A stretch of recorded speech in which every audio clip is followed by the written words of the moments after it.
Here's another tip from StoneCroft Construction. This is an easy way to pour concrete.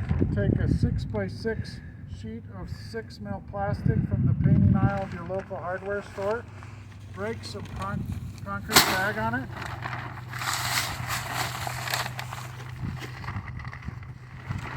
Grab the four corners like a baby in the blanket. Add the water.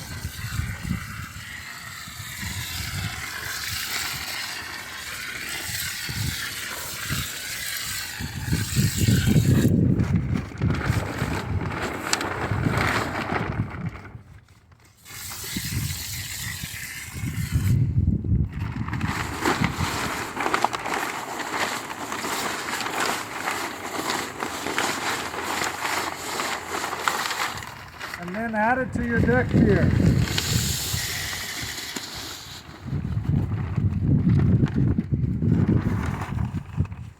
Another tip from StoneCroft Construction.